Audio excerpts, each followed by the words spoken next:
ये हमारा ऑफिस है शनचन यूनिवर्सिटी का। मैं आज अपने बच्चों को भी लेके आई थी। ऑलमोस्ट मैं 1.5 ईयर के बाद वापस आई थी ऑफिस में ना। तो हम लोग ऐसे ही छोड़ के चले गए थे जब कोरोना स्टार्ट हुआ था। तो हमने मतलब कि जल्दी नहीं गए थे क्योंकि ऑफिस वगैरह सब कुछ क्लोज़ कर रहे थे, सारी एंट्रीज़ वगैरह बंद कर रहे थे। और मेरी बेटी बहुत छोटी थी, अभी जस्ट 3 मंथ की थी यहाँ। और वो हुई भी ऑपरेशन से थी, तो मुझे मतलब जाना था वापस पाकिस्तान क्योंकि वो रहने नहीं दे रहे थे चाइना में। सिचुएशन मतलब इस तरह से हो रही थी और कुछ चीज़ें जो थी मतलब मेरे लिए भी डिफ़िकल्ट थी छोटे बेबी के साथ। तो हम अब वापस आए थे अपनी सारी चीज़ों को वाइंड अप करने के लिए। मेरे रैकेट्स वगैरह सब कुछ इसी तरह चीज़ें पड़ी हुई हैं क्योंकि हम लोग ऑफिस में ही आलमोस्ट मतलब हर काम करते थे और घर जाना बहुत कम था। तो क्योंकि जब आप रिसर्च कर रहे होते तो आपको इन चीज़ों से बिल्कुल कट ऑफ होना पड़ता है। क्या पक रहा है, क्या लाइफ में चल रहा है, वरना रिसर्च नहीं आप कर सकते। कंसंट्रेशन बहुत चाहिए होती है। तो हमारे ऑफिस के सब लोग ऑलमोस्ट अपने प्रोजेक्ट ख़त्म कर चुके हैं और अपनी मतलब कि जॉब्स वगैरह प्रोफेशनल लाइफ में एंटर हो चुके हैं डिफरेंट जगहों पे। हमारे जो नेबर थे जनाब, ये टेनिस के बहुत शौकीन थे और लगेज तक उसी तरह लोग छोड़ छाड़ के चले जा चुके हैं। मोस्टली चाइनीज़ हों या फॉरेनर हों, मतलब लगेज लेके जाना एक तो डिफ़िकल्ट होता। दूसरा ये है कि आपको हर जगह चीज़ें अवेलेबल हैं चाइना में, डिसेंट्रलाइज सिस्टम है, ऑनलाइन हर चीज़ मिल जाती हैं और जितना आपने शिफ्टिंग पे पैसे ज़ाया करने होते हैं उतने आपको हर चीज़ नई मिल जाती है। तो कोई भी मतलब इतना बॉदर नहीं करता। हाँ, बहुत बेचारा है जो अफोर्ड नहीं कर सकता। मैं इसको पता है कि मेरे रिसोर्सेज नहीं है। ये नहीं है कि सारे चाइनीज़ इस तरह से हैं, लेकिन मोस्टली लोग प्रेफर नहीं करते चीज़ें साथ लेके जाना। जब भी शिफ्ट होते हैं सारा सामान बाहर पड़ा होता है इनका। ये हमारे ऑफिस से आउटसाइड है। बहुत मतलब अच्छा व्यू होता है, वेरी स्पेक्टेकुलर। आप मतलब कैमरे की आंख से इस चीज़ को कैप्चर नहीं कर सकते जो कि रियल आप अपनी आँख से देखते हैं इन चीज़ों को। ये जो सामने बिल्डिंग है ये मतलब काफ़ी टाल है। रात के टाइम जब इस पर लाइटिंग होती है तो बहुत अच्छा व्यू आता है। नीचे आप देखें कितनी हर चीज़ वेल ऑर्गेनाइज्ड है, क्लीन है। बहुत पीसफुल इन्वायरमेंट था यूनिवर्सिटी का।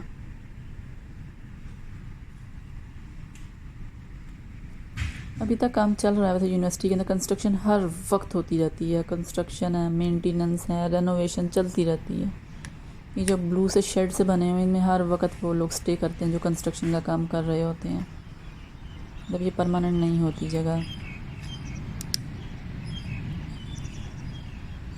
जब सेमेस्टर वगैरह स्टार्ट होते हैं तो बच्चे जो सामने वाला कैंपस है वहाँ से निकलते हैं और मतलब वॉक करते हुए जो फुटपाथ आपको दिखाई दे रहे हैं ग्रीन के अंदर, ये सारे फुल होते हैं, बच्चे गुजर रहे होते हैं। लेकिन आजकल चूँकि क्लासेस ऑफ थी तो इसलिए आपको ज़्यादा स्टूडेंट्स दिखाई नहीं दे रहे। और वैसे भी हम लोग वीकेंड पे गए थे यूनिवर्सिटी। आप वीकेंड पे जा सकते हैं, बल्कि जो वीकेंड होता है वो स्पेशल उन्होंने विज़िटर के लिए ओपन किया होता है। मीन अगर आप शनचन यूनिवर्सिटी के स्टूडेंट नहीं हैं या स्टाफ मेंबर भी नहीं हैं, मतलब कुछ भी नहीं है शनचन यूनिवर्सिटी में, आपकी किसी तरह से भी कोई इनरोलमेंट नहीं है, तो फिर जो वीकेंड होता है वो विज़िटर्स के लिए होता है। बस आते हो, गेट के ऊपर अपना नाम की एंट्री करवाते हो अपने कार्ड के साथ और आपको विज़िट के लिए विज़िटिंग कार्ड दे देते हैं और आप जा सकते हैं। और जब आप एग्ज़िट लेते हो तो आपने अपना नाम जो होता है वहाँ से फिर रिमूव करवा देना होता है। तो हम ऑफिस जस्ट वाइंड अप कर रहे थे। डॉक्टर साहब भी अपनी चीज़ें समेट रहे थे। जो चीज़ें हमें इंपॉर्टेंट थी वो हमने पिक कर ली, जो चीज़ें नहीं थी उनको हमने क्लीन करके बस बाहर रख दिया था क्योंकि नया प्रोफेसर था। हमारा प्रोफेसर भी अब यहाँ पे नहीं होते तो हमें क्लीन करके देना था उनको।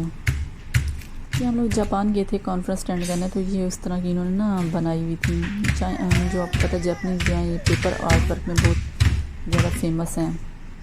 ऐसी उन्होंने काफ़ी चीज़ें बनाई थी और जब मैं आप होटल में जाते हो तो आपको इस तरह की छोटी छोटी चीज़ें देते हैं वो।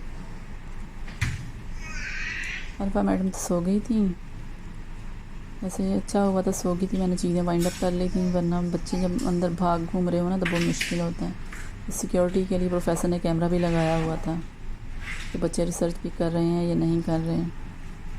यही वजह है कि इनकी प्रोडक्शन भी फिर बहुत ज़्यादा है। तो माहौल भी आपको प्रोवाइड करते हैं, फैसिलिटीज़ भी देते हैं। फैसिलिटीज़ हर तरह की थी, मतलब ऑफिस में किसी चीज़ की कमी नहीं होती। नीचे आप देखें बैठने की सिटिंग एरिया, आप यहाँ बैठ के इजीली अपना कुछ मतलब कि मीटिंग छोटी सी कर सकते हैं, कुछ खा भी सकते हैं, खाने की भी इजाज़त है यहाँ पे। नीचे बेसमेंट में ना एक पहले शॉप होती थी, लेकिन अब जो है वो ख़त्म कर दी हुई थी। आपको फ्रूट्स मिल सकते हैं, आपको मतलब स्मॉल मील मिल सकता है, फुल मील नहीं मिलता था। फुल मील के लिए आपको मैसी जाना पड़ता है। तो ये बड़ी डेंजरस जगह थी, तो मैं मतलब अरफा को नहीं जाने दे रही थी यहाँ पे, इसलिए मैं बहुत केयरफुल थी हमें वीडियो शूट करते हुए।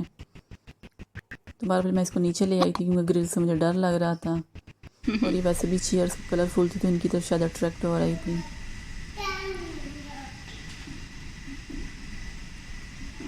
हमारा फ्लोर जो है वो 12th फ्लोर पे था, उससे भी ऊपर है मेरे ख्याल में। आई थिंक मुझे रिमेंबर नहीं है कितनी स्टोरी है, 16 है पता नहीं टोटल इसकी, लेकिन इसकी टॉप पे जाना अलो नहीं है क्योंकि एक बच्चे ने सुसाइड की थी, उसके बाद जाने से पाबंदी लगाई हुई इन्होंने। बाहर का भी व्यू यहाँ से भी मैं आपको दिखाती हूँ, बहुत अच्छा व्यू होता है। मैनेजमेंट, क्लीनलीनेस, नीटनेस बहुत ज़्यादा है, तो आपको इतना सुकून मिलता है, आपको कहीं जाने की भी ज़रूरत नहीं पड़ती। अगर आप मतलब यहाँ पे विंडो से बाहर देख लें, एक कप ऑफ कॉफ़ी पी लें, ग्रीन टी अपनी पी लें, तो आप फ्रेश हो जाते हो काम करते करते। अगर आप थक जाते हो तो मेरी तो यही रूटीन होती थी। पहले तो मैं रेगुलर मतलब ग्रीन टी पीनी या एक कप कॉफ़ी पी लेते थे, और उसके बाद रेगुलर मतलब स्पोर्ट्स की हमने एक्टिविटी ज्वाइन की हुई थी, लेकिन बच्चों के बाद से मैंने बिल्कुल क्विट कर दी हुई हैं, और मैं बहुत ज़्यादा उनको मिस करती हूँ क्योंकि कोई ना कोई एक्टिविटी, स्पोर्ट्स एक्टिविटी ले लेने से ये होता है कि आप ना तो वेट गेन होता है, ना आप कोई हेल्थ के इश्यूज़ होते हैं, ना तो टमी आपकी बाहर आती है। लेकिन जो ही आप ये चीज़ें छोड़ते हो ना, बस आपकी सारी हेल्थ इश्यूज स्टार्ट हो जाते हैं। तो इंशाल्लाह दोबारा मैं स्टार्ट करूँगी अब, जब से बच्चे बस किंडरगार्टन ज्वाइन कर लें। एटलीस्ट जो होता है कि सुबह बच्चे चले जाएं, इतना आपको टाइम मिल जाता है कि आप दिन भर के अपने काम कर लें, रूटीन पे आ जाते हैं। बच्चों के साथ तो बस सारे काम क्या बच्चे ही सारा टाइम ले लेते हैं। वॉक जाएं। तो अब हम मेस की तरफ जा रहे थे, तो अरफा तो कैट छोड़ती ही नहीं है, तो फिर इसके डैडी ने इसको उठा लिया था ज़बरदस्ती, तो फिर हम लोग यहाँ ले आए थे। ये दरख्त जो है ना हम लोग यहाँ से भी गुजर के जाते हैं, 2 रास्ते जाते हैं हमारे मेस को। हलाल मेस सिर्फ एक ही है, तो हम हलाल मेस की तरफ जा रहे थे। तो ये जो सारे ट्रीज हैं, ये लीचीज़ के दरख्त हैं, शॉर्ट हाइटेड होते हैं, आप इजीली लीची को तोड़ सकते हो। लीची का कलर जो वैसे तो डिफरेंट टाइप्स की है लीची, लेकिन यहाँ पे रेड कलर की ज़्यादा होती है। यही वजह है कि शनजू यूनिवर्सिटी का जो आप लोगो देखते हैं ना, उसका कलर भी रेड है, इसी वजह से रखा क्योंकि इसकी स्पेशलिटी है शनजू यूनिवर्सिटी की। और इस कदर लीची होती है कि आप मतलब फ्री ले सकते हैं।